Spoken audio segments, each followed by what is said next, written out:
கொடைக்கானல்ல வேதாத்ரி மகரிஷி ஐயாவோட குண்டலினி யோகா. நம்ம முன்னோர்கள் மலைகளில், அதாவது குறிஞ்சி நிலத்தில் அதிகமாக மெடிடேஷன் செஞ்சாங்க.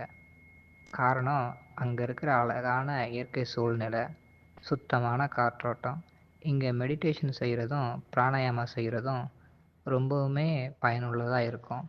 நம்மளோட வேலை நேரத்தை அதிகமாக்காமல் சரியாக செஞ்சு ப்ரொடக்டிவிட்டியை கூட்டணும்னு பார்க்குறீங்களா?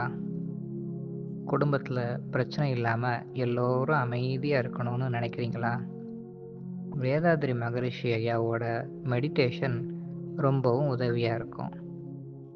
கஷ்டமில்லாத முறையில் உடல் ஆரோக்கியத்தை கூட்டி வீட்டில் மருத்துவ செலவை குறைச்சிக்கலாம். சித்த மருத்துவம், ஆயுர்வேதம், யுனானி இது போன்ற மருத்துவத்தில் வேதாத்ரி மகரிஷி ஐயாவுக்கு இருந்த ஞானத்தில் எளிமையான முறையில் நம்ம உடம்பை ஆரோக்கியமாக வச்சுக்கிறதுக்காக உடற்பயிற்சிகளை வடிவமைச்சிருக்கிறாங்க. உடலுக்கு உடற்பயிற்சி மாதிரி மனதுக்கு கொடுக்குற பயிற்சி தான் மெடிடேஷன். சிம்பிளாக, சயின்டிஃபிக்காக உடலையும் மனதையும் ஆரோக்கியமாக வைத்துக்கொள்வோம்.